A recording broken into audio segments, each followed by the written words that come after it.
सुप्रभात मंडळी, सात सह्याद्रीच्या अजून एका नवीन व्हिडिओमध्ये आपले खूप खूप स्वागत. आणि आता सकाळचे 6:45 वाजलेले आहेत. मी फर्स्ट टाईमच आपली टाटा हेरियर घेऊन ट्रेकसाठी निघालेलो आहे. आणि आता माझ्याबरोबर आहेत सुधीर गायकवाड, गुलाब जरांडे आणि आशुतोष देवधर. आम्ही 4 जण निघालो आहे ट्रेकसाठी. हा ट्रेक आहे भोरच्या जवळ, तर तुम्हाला कळेलच की कुठला ट्रेक आहे वगैरे आपण पुढे गेल्यानंतर पाहूया. तर आपण आता निघतोय भोरच्या दिशेने.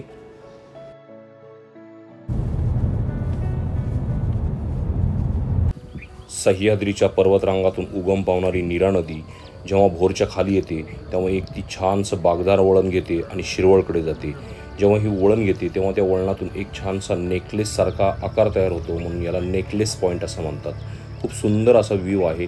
अनेक पर्यटक या ठिकाणी येत असतात आणि या ठिकाणी अनेक चित्रपटांचं शूटिंगसुद्धा झालेलं आहे. हे आहे भाटघर धरण. आता आम्ही भोरमध्ये येऊन पोचलो आहे आणि भोरमध्ये या समोरच्या हॉटेलमध्ये नाश्ता केलेला आहे. नाश्ता करून आता आम्ही मार्गस्थ होतो आहे.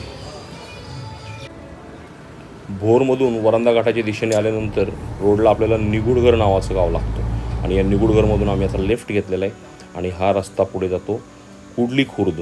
आपल्याला कुडली खुर्दला जायचं आहे कारण आज आपण जाणार आहे अस्वल खिंडीच्या ट्रेकसाठी. आणि अस्वल खिंडीच्या ट्रेकला जाण्यासाठी बेस्टचं गाव आहे कुडली खुर्द.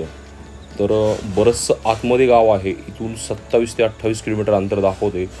तर आता आपण जाणार आहे कुडली खुर्दकडे. आणि हा समोरचा जो व्ह्यू आहे तो आहे नीरा देवधर डॅमचा. हे नीरा देवधर डॅमचं बॅकवॉटर आहे आणि समोरच्या बाजूला भिंत होती. तर आपण आता निघतोय कुडली खुर्दकडे.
आम्ही आता पोहोचलो कुडलीमध्ये.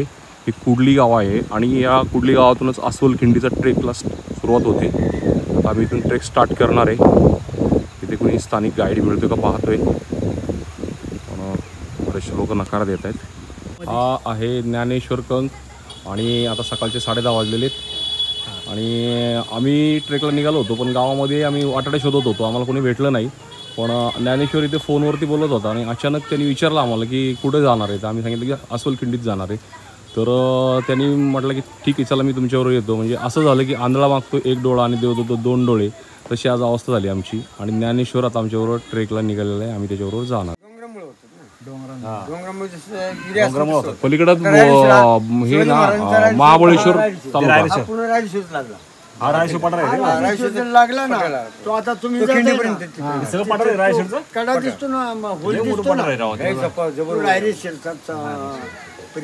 डोंगर दिसते ना वर, सपाटी लई जोरात पूर्ण माहिती. पण पूर्ण रायरेश्वरचं पठार आहे ना पुढे तिचा इकडचं वरचं लय पठार मोठं लय मोठं पठार आहे.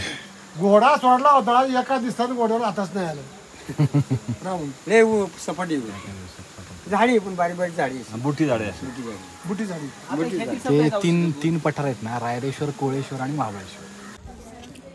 ट्रेक स्टार्ट करण्याच्या अगोदर ज्ञानेश्वरने आम्हाला चहा ऑफर केला. तर आम्ही त्याच्या दारामध्ये चहा पित होतो. तर तिथे 3-4 स्थानिक नागरिक जमा झाले आणि त्यांनीसुद्धा आम्हाला खूप छानशी अशी या परिसराबद्दल माहिती दिली, या ट्रेकबद्दलसुद्धा त्यांनी माहिती दिली आणि त्यांच्याशी गप्पा मारत चहा घेतला आणि आता आम्ही इथं पुढे निघालेलो आहे. तर मित्रांनो, सांगायचं म्हणजे हा जो अस्वल खिंडीचा ट्रेक आहे, हा ट्रेक एक्झॅक्टली रायरेश्वराच्या बॅकसाईडला आहे. रायरेश्वराचं जे पठार आहे किंवा रायरेश्वराचा जो डोंगर आहे त्याची मागची बाजू म्हणजे ही अस्वल खिंड आणि रायरेश्वराच्या दक्षिण बाजूला हे कुडली खुर्द नावाचं गाव आहे. तर तिथून हा ट्रेक स्टार्ट होतो आणि हा ट्रेक पुढे ट्रेक म्हणण्यापेक्षा ही जी वाट आहे त्या खिंडीतनं पलीकडे जाते. तर ते आपण ते खिंडीपर्यंत जाणार आहे. ती खिंडीचं नाव आहे अस्वल खिंड आणि ही वाट खाली कोकणात उतरते. तर आपण आता जातो आहे अस्वल खिंडीकडे. बाबा पण आमच्याबरोबर आहेत, थोडा वेळ आमच्यासोबत करतील, कारण त्यांचं घर आहे पुढे आणि त्या घरापर्यंत ते येणार आहेत. त्या खाली ब्रिज चालू नाही. हा मस्त छोटासा साकव बांधलेला आहे पलीकडे जाण्यासाठी, अजून तो चालू नाही आहे. व इथे छोटासा जुना साकव आहे, या साकवावरून आपल्याला पलीकडे जायला लागतं. Very good.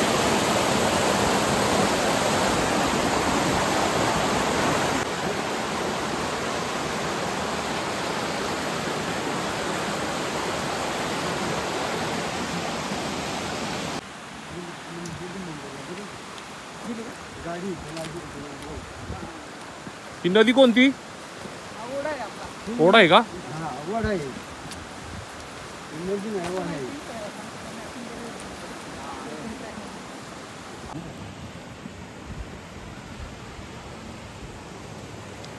स्ट्रीम क्रॉस करायची.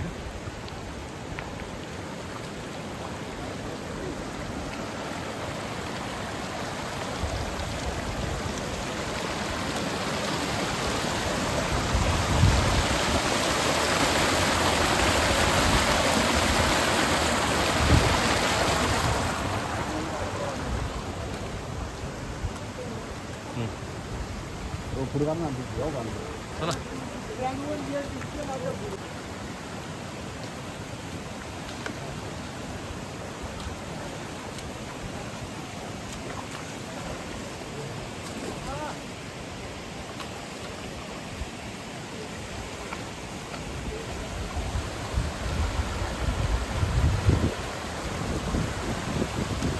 भिजलं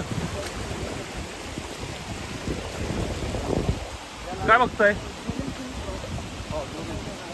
तुला भाऊ भिजले का?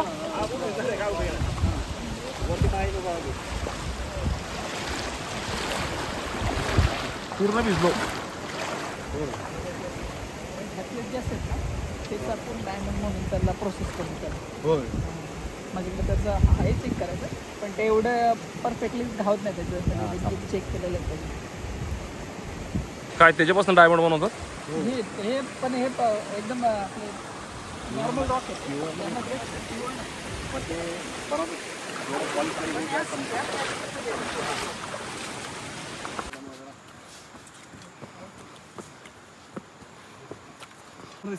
हा, समोरचा रायरेश्वर. हा हा हा. त्या केव्ज येते पांडवखाली. तो भाग आता पावसाळी भाग उतरायचा. त्या पलीकडच्या बाजूला पण केव्ज आहेत ना? कुठल्या? रायरेश्वराच्या डोंगरावरती काही पांडवकालीन केव्ज आहेत. त्या केव्ज या बाजूने दिसतात, मात्र ते आता धुक्यामुळे दिसत नाहीत. आणि रायरेश्वराच्या पूर्वेकडच्या बाजूला पण काही केव्ज आहेत, ते मी पाहिलेले आहेत आणि त्याच टाईपच्या केव्ज या बाजूला सुद्धा आहेत.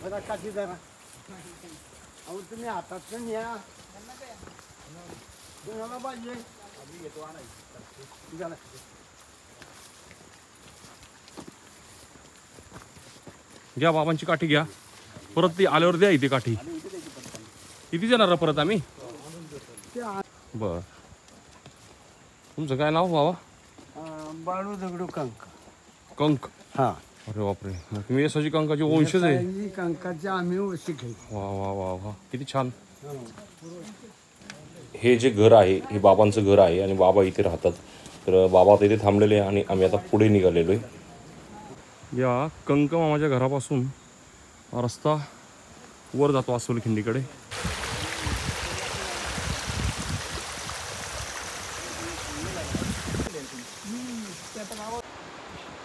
सुंदर या मस्त एकदम. त्याला ह्या इकडे रामेटा म्हणतात आमच्याकडे रामेटा. आणि ह्याचा वापर आम्ही ह्याचा वापर शक्यतो आहे ना मासे बिसे मारायला आहेत ना त्याचा वापर करतात. त्याच्या साली काढून येत ना त्यात टेचतात आणि पाण्यामध्ये टाकलेत ना की माशांचे काही वेळापुरते ना त्यांचे डोळे जातात त्यांचे, पण ते आपल्यासाठी पण हानिकारक मग ते तशा टाईपचे मासे खाल्ल्यानंतर ते आपल्याला पण हानिकारक असेल ना. एक त्या पाण्यामध्ये एक त्यांचा एक आपण त्याचं प्रमाण एक लिमिटेड करतो ओके ओके ओके. त्यामुळे ते तात्पुरतं एक 10-15 मिनिटं भूल दिल्यासारखं थोडं. हा ते त्यांना कळत नाही आपण कुठे जातोय ते, त्यांची दिशा वेगळी होती आणि काय काय मारतात ते. पण त्याचा खाल्ल्यानंतर काय परिणाम होत नाही, पण त्यांनी आपण चोळलं ना डोळ्याला. हे एक आहे आणि दुसरं एक झाड आहे बघा तुम्ही दाखवतो इथं. डोळे जातात का ह्याने डायरेक्ट? जाऊ शकतो. डोळे बी जाणार तुमच्या स्किनला. असं बोलू ना की तुम्ही जर चावलं दातांनी वगैरे तुमचे दात पण पडू शकतात. सिंहगडावर किंवा ह्याच्यावर आहे दात पडू. या वनस्पतीला कोण मध्ये फक्त लोक मासे मारायसाठी आणि कधीतरी त्याचे जी साल असते ना त्याचे बंद आपण म्हणतो फाटी वगैरे बांधण्यासाठी त्यासाठी उपयोग करतात. रामेटी म्हणतात ना. हा याला रामेटी म्हणतात. जंगलाची केळ म्हणतो त्याला पण केळी येतात आणि एवढी बेस्ट आणि एवढी हेल्थफुल असतात ती त्याची केळी, म्हणजे ती म्हणजे कधीतरीच भेटतात ती. ओके ह्याची केळी असते आणि म्हणजे ती एकदम तुम्ही भेटणार. रानटी केळी छोटी छोटी इलायची केळी टाईप असते का? इलायची त्याची केळी छोटी छोटी असतात आणि एकदम म्हणजे दुर्मिळ येते आपल्या जंगलामध्ये. सोनकेळ म्हणतात त्याला. बहुत सावकाश.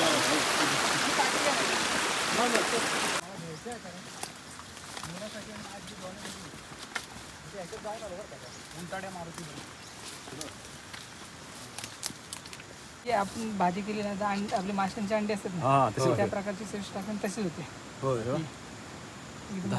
जाताना घेऊन जायला लागते ही. घेऊन जाऊ आता आली का खायला ही आता? पण काय ह्याची कशाची भाजी करता त्याची? याची फक्त एवढी फक्त याची हे जे दाणे आहेत ना त्याची भाजी करतात. ती डायरेक्ट अशी खोडून घेतली ना तरी चालेल. जर समजा आपला ठेच लागली कुठेतरी पायाला वगैरे तर ह्याची साल काढायची आणि ह्याचे पान आहेत ना चुरायचे आणि त्या जखमेवरती लावायची आणि साल बांधायची. त्याने सगळ्यात जास्त लवकर बरं होतं त्या झाडाने. आणि हे शरीरासाठी जसं आपण म्हणतो ना डोळ्यांसाठी दातांसाठी हानिकारक आहे, जखमासाठी त्याला उपयुक्त आहे. उपयुक्त पण आहे. आणि ऋतुकाळात खूप होणार नाही तुम्हाला लगेच. त्या पाण्याची सवय आपल्याला. हे पाणी पिलं ना ते जड पाणी, त्या पाण्याने म्हणजे क्षार वगैरे खूप आहे. जेवढं नॅचरली जे सुंदर मिळतं क्षार खूप आहे त्याच्यात. खूप क्षार आहे. आता पूर्ण रेबिन दिसतं ना.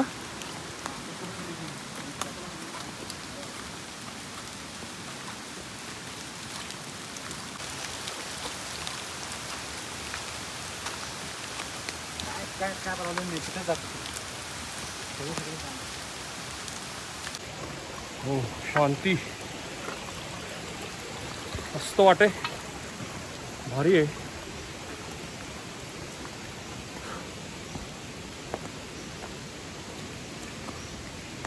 गुलाब भाऊ या पाठी पाठी.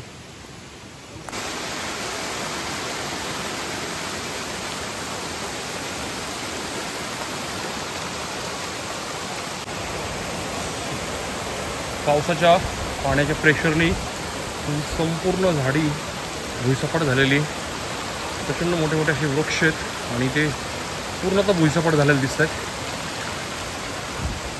अवघड अशी वाट आहे अस्वलखिंडीची. पण आमच्याबरोबर आम्हाला एक मित्र भेटला गावातला, ज्ञानेश्वर कंक म्हणून, आणि तो आम्हाला मार्गदर्शन करतोय. अतिशय हुशार आहे तो. पूर्णतः त्याला जंगलाची वगैरे माहिती आहे, वनस्पती वगैरे सगळ्या गोष्टींची त्याला माहिती आहे. आपण जेव्हा ट्रेकला येतो तेव्हा रस्त्याने असे रिबन बांधलेले असतात. त्या रिबन म्हणजे त्या मार्गावरच्या खुणा, आणि ह्या जर रिबन आपण फॉलो करत गेलो तर 100% चुकण्याची शक्यता नसते. आपण थेट आपलं जे डेस्टिनेशन आहे त्या डेस्टिनेशनपर्यंत आरामशीर पोहोचू शकतो. कारण आपल्या अगोदर कुणीतरी या ट्रेकला गेलेलं असतं, त्यांनी या सर्व खुणा मार्क केलेल्या असतात. खूप थिक असं जंगल आहे, जबरदस्त अशी झाडी आहे. मी वासोट्यानंतर प्रथमच असं जंगल पाहतोय. वासोट्याला सुद्धा खूप थिक असं फॉरेस्ट आहे आणि तोच फील इकडे येतोय. जबरदस्त असं वातावरण आहे. पाऊस पडतोय, ओढे नाले अवघडपणे वाहत आहेत आणि खूप छान असं वातावरण आहे. दगडी शेवाळलेले आपल्याला पाहायला दिसतात. पूर्ण 4 ते 5 महिन्याचा पावसाचा मारा सहन करून ही अशी शेवाळलेत. शेवाळ म्हणजे त्यांचं शिरस्त्रण असं समजायला वावगं नाही, कारण पडलेलं पाणी त्याच्यावरनं पटकन खाली निसटून जातं. पाणी थांबत नाही दगडावरती आणि त्याची खूप कमी प्रमाणात अशी झीज होते. ऑलमोस्ट अस्वल खिंडीतनं वर आलो आहे आणि आता पुढे जिथपर्यंत वाट आहे तिथपर्यंत जाण्याचा प्रयत्न करणार आहे. आणि खाली एक वॉटरफॉल आहे असं समजलं आहे. वॉटरफॉलपर्यंत जाणं शक्य नाही आहे, पण पाऊस आहे, लँडस्लाईड खूप झालेला आहे, त्यामुळे तिथपर्यंत जाणं शक्य आहे की नाही माहीत नाही, पण जाण्याचा प्रयत्न करणार आहे. पाहूया. खूप जबरदस्त असं वातावरण आहे, पाऊस चालू आहे, थिक फॉरेस्ट आहे. वा मस्त.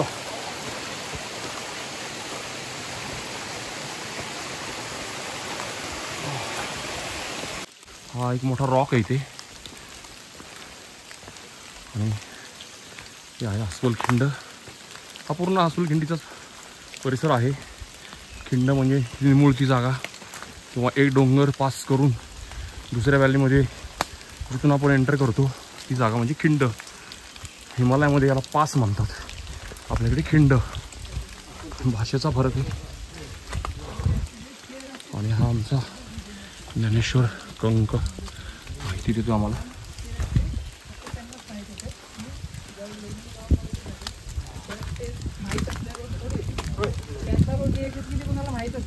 हीच वाट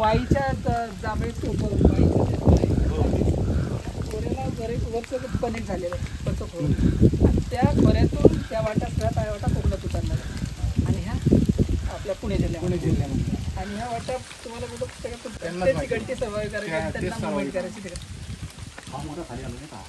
आता हीच अस्वल खिंड ना? हा ही अस्वल खिंड. ओके, म्हणजे हा रॉक का आहे तो एक ही खून म्हणायची. इथून पुण्याचा भाग आणि इथून लागला रायगड.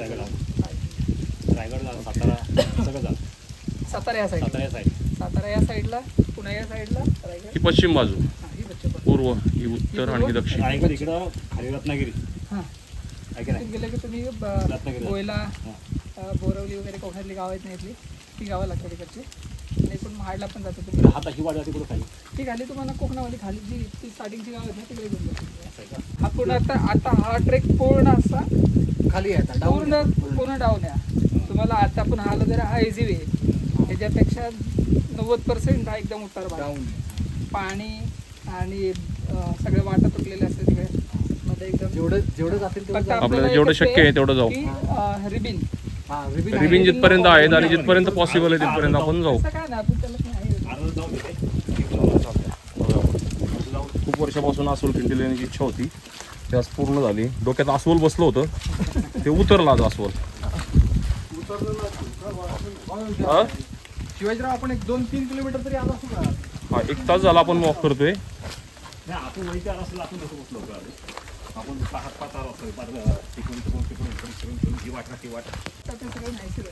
पण भारी आहे वाटा, मस्त आहे एकदम. उन्हाळ्यात पण करू शकतो तुम्ही. हा ना, मस्त आहे आणि थिक फॉरेस्ट आहे त्यामुळे ती उन्हाळ्यात पॉसिबल आहे, काय अडचण नाही उन्हाळ्यात. मी तर म्हणतो उन्हाळ्यात करण्यासारखाच ट्रेक आहे हा खरं तर. उन्हाळ्यात एकदम म्हणजे मे किंवा एप्रिलमध्ये करण्यापेक्षा आहे ना थोडं मार्चमध्ये वगैरे करायला हरकत नाही आहे. भाऊ डोक्यातला अस्वल नाही गेलं का अजून? हा उन्हाळ्यात अस्वल. अस्वल खिंडीतनं पूर्ण खाली उतरायचं इकडे आणि ही वाट जाते कोकणात. आणि आता पूर्ण खाली उतरतोय, खूप स्टीप असा उतार आहे.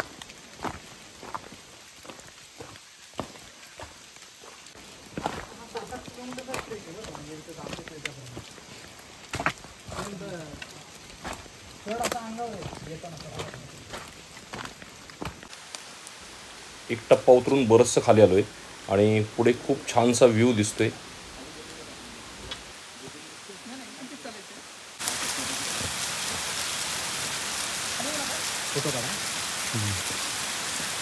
ज्ञानेश्वर भेटलेला आहे. खेकडा पकडते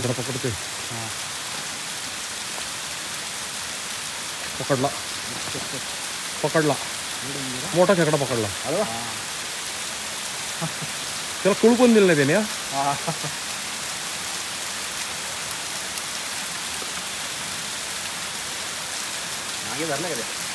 हो तो प्रो एकदम. नाव फक्त त्याचं माऊली. आयुष्यपत खेकडे हे अशा प्रकारचे असतात एकदम. पळायला पण नसतं खेकडा. इकडे खेकडे आहेत ना माणसाचं सावध नसतं ना त्यामुळं फ्रीली सर्वाइव्ह करतात. आता याला घरी घेऊन जाऊ तुम्ही. घरी घेऊन जायला त्याला बांधून देतो तुम्हाला ना मग काय नाही ते त्याला नांग्याला बांधायचं त्याच्यात देऊ का बांधायला. आहे का काय भाऊ 4-2 घ्या संध्याकाळची भाजी होऊन जाईल. गावतील आपल्याला तिकडची वड्याने खाली गेलो ना. नाही जाऊ दे ऐका ना सोडून द्या. उद्या नवरात्र नवरात्री उद्या जाऊ दे त्यांना काय हा अशी आमच्याकडे ही वस्तू दुर्मिळ वस्तू असते आणि जोडत नाही त्याला. बरोबर ठीक आहे चला. पकडायचे का अजून आहेत का? ते कसं आहे काय असेल तर आज इथून करावं लागेल. हा, त्याला पाहिजे ना. त्याला 2 गाठा मारायचं. धर ते नांगे पकडलेत बाकीचं हे नाही काय करत. ओके कार्यक्रमच केला तुम्ही. काय बरोबर दिली ना भाऊ निश्चित त्याकच होईल तुम्ही. बरं त्याच्या नांगी बांधली की तो औंधपर्यंत इजी जाईल. नाही आवूनपर्यंत कुठं नाही आता. तो त्याला होल पाहिजे बरं का त्या पिशवीला नाही तो मरेल. आपण जाईल तिथे तुम्ही सरला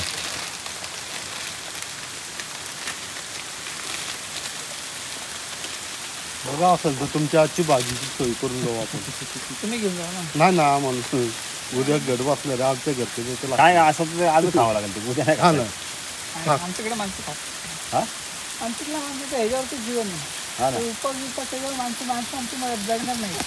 त्यांना निसर्गात राहायचं त्यांना ह्या गोष्टी ऍक्सेप्टच करायला लागतात. ठीक आहे माझं आहे की ते टाकून त्यात माझं असंच ठरव. Hidden waterfall. वाव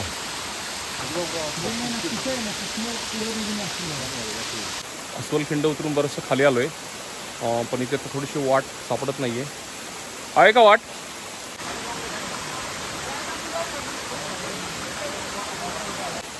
वाट आहे का? खाली जाण्याचा आमचा प्रयत्न आहे. इथूनच माघारी गेला तिथं कुठंच नाही रे तुम्ही. नाही असं जरी इथं टोकाला कुठे मांडत वाट नाहीये. चुकलेली ना. आणि मोठे ग्रुपवाले शक्यतो जास्त रिस्क घेत नाही. मोठी रिस्क आली ना. एवढं मोठं आणि तुम्हाला पहिली असली तरी मी सांगतो सरळ ह्या वाळाने खाली गेलो. बरोबर. त्यामुळे आपण आता एंड करू इथेच आणि परत फिरू. जे पेपरवाला अंगठी वगैरे बनवतात ना ज्वेलर्सवाला हे नॉर्मल येत असेल. मला पॉलिश केलं ना की त्या चांगलं पण समजतं की. चांगल्या व्हॅल्यू मध्ये जातात. आता ते हे आपण नाही. सेम तसेच आहे. हा दे ना हा गरजा भाकाडला ना म्हणजे मधलाच आहे. म्हणून आपण म्हणतो ना म्हणजे गारगोटीतला आणि हिऱ्यातला फरक तुम्हाला कळला पाहिजे. दोन्हीला ज्वेलर्स स्टील रॉकेट आहे. म्हणजे याचा अर्थ की गारगोटीतलं सुद्धा हिरा बनवतात लोक. करू शकतो हा. म्हणून ती मन आता प्रचलित नॉर्मल झालेली जे आहे ना आता हे क्रिस्टल रॉक आहे ना याला आपण थोडंसं पॉलिश केलं ना तुम्हाला डायमंड सारखी याला चमक येणार हे नाही का? काय दगडाला चमक किती द्यायचे काय बट तो रॉक आहे. वॉटरफॉल.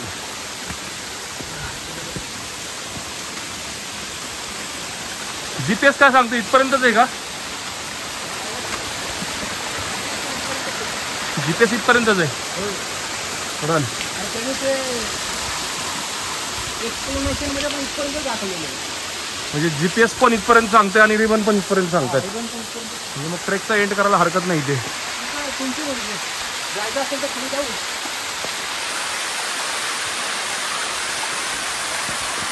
वा जा.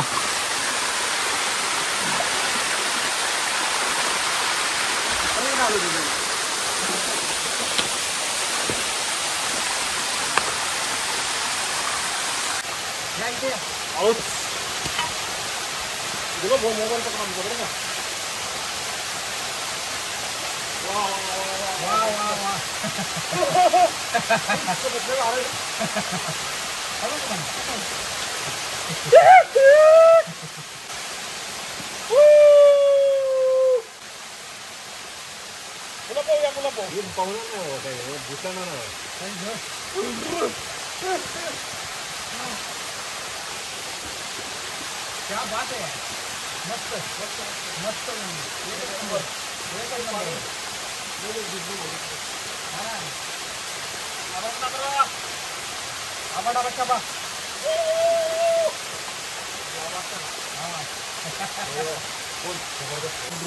तर आता परत फिरायचं का मग आपण? चलो वापस निघूया.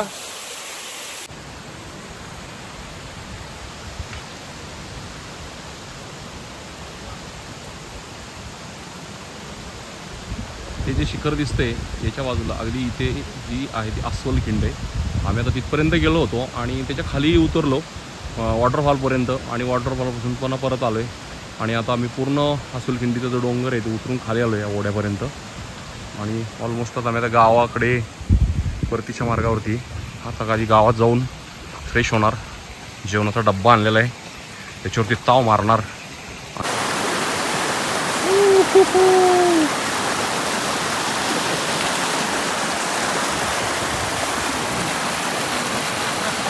या संपून जाईल.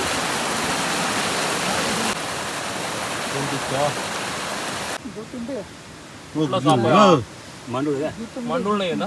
नाही मांडू नाही. हल्ला हा गेला गेला. आम्ही ॲक्च्युली जातेवेळी ते समोरचं घर दिसतंय त्या बाजूने गेलो होतो आणि येतेवेळी ही जी नदी आहे त्या नदीच्या पूर्वेकडच्या बाजूने आलो आहे आणि जातेवेळी पश्चिमेच्या बाजूने गेलो होतो. शेवटी दोन्ही रस्ते पुढे जाऊन ही समोर जी दिसती ही खिंड आहे आणि त्या खिंडीच्या समोरच हे रस्ते मिळतात. त्या बाजूनी गेलं तरी चालेल, या बाजूनी जाता आलं तर उत्तमच. कारण ही जी वाट आहे ही वाट रेग्युलर वाट आहे आणि ह्या वाटेवरती पूर्णपणे मार्किंग केलेलं रिबन बांधून. त्यामुळं आम्ही जातेवेळी आमच्याबरोबर जो ज्ञानेश्वर होता त्याने आम्हाला त्या वाटेने घेऊन गेला आणि येतेवेळी ह्या वाटेने आणलं आहे. आम्हाला दोन्ही वाटा एक्सप्लोअर करायच्या होत्या. पण आपण जर ट्रेकला येणार असाल तर त्या वाटेने न जाता आम्ही आता परतीच्या वाटेने जे जातो आहे त्या वाटेने तुम्ही आलं पाहिजे. कारण ह्या वाटेवरती पूर्णपणे मार्किंग आहे. तर हा जो ओढा आहे आम्ही सुरुवातीला हा ओढा क्रॉस केला होता आणि आता आम्ही हा अगदीच वरच्या बाजूला क्रॉस केला आणि आता आम्ही गावाकडे निघूया, म्हणजे गावाच्या बाजूला निघेल. कारण ओढा आम्ही पूर्ण क्रॉस केलेला आहे. बंधाऱ्याजवळ जी सुरुवातीचं क्रॉसिंग होतं ते आता करण्याची गरज नाही आहे. तर एकंदरीत ट्रेक खूप मस्त झाला आणि नक्कीच अस्वल खिंडीला एक दिवस भेट द्यायला हरकत नाही आहे. हा ट्रेक अगदी म्हणजे पावसाळ्यातही करू शकता. पूर्ण पावसाळा असेल तर नाही करता येणार, पण कमी पावसामध्ये करता येईल. कारण हा जो ओढा आहे खूप जबरदस्त प्रेशर आहे आणि तो दोन ठिकाणी आपल्याला क्रॉस करायला लागतो. तर त्यामुळं पाऊस संपल्यानंतर म्हणजे सप्टेंबर ऑक्टोबरला हा ट्रेक करणं योग्य. आम्ही सकाळी ह्या रस्त्याने आलो होतो, हे जे वळलेले आहेत तिकडे. तर इथे आल्यानंतर आम्ही पुन्हा ह्या डांबरी रस्त्याने खाली गेलो आणि खाली जाऊन ती स्ट्रीम क्रॉस केली ओढा खालचा आणि पश्चिमेच्या बाजूनी ह्या डोंगराच्या कडेनी आम्ही खिंडीकडे गेलो.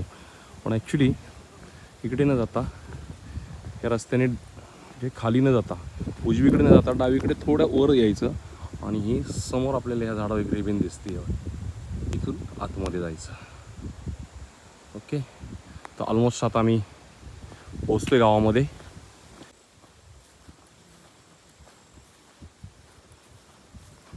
बघा, सकाळी आम्ही ज्ञानेश्वरबरोबर ट्रेकला गेलो इथून आणि बरीच लोक त्याच्याकडे बघून म्हणत होते की तू घेऊन चाललाय का यांना, तू घेऊन चाललाय का, कारण तो मुंबईला राहतो. आणि बरेच जणांना वाटलं की हा बहुतेक यांना चुकवणार, पण खरं सांगायचं तो इतका हुशार आहे आणि त्यांनी इतकं व्यवस्थित आम्हाला घेऊन गेला. त्याला खूप नॉलेज आहे बरेचसे फुलांची, झाडांची आणि पूर्ण त्यांनी आम्हाला माहिती दिली. खूप त्यांनी आम्हाला सपोर्ट केला. तर ज्ञानेश्वर, खरं तुझ्या मनापासून धन्यवाद. थँक्यू. गावामध्ये येणाऱ्या प्रत्येक पर्यटकांसाठी आम्ही असंच अवेलेबल आहे आणि सगळ्यांचं स्वागत आहे. थँक्यू. तर मित्रांनो, आपण करतो इथे अस्वल खिंडीच्या ट्रेकचा समारोप आणि हा तुम्हाला ट्रेक कसा वाटला हे कमेंटच्या माध्यमातून जरूर कळवा. आणि अजूनपर्यंत तुम्ही आपल्या चॅनलला सबस्क्राईब केलं नसेल तर सबस्क्राईब करा, लाईक करा, शेअर करा. तर मग चला भेटूया अशाच एका सह्याद्रीच्या नवीन अनटच वाटेवरती. तोपर्यंत जय हिंद, जय महाराष्ट्र.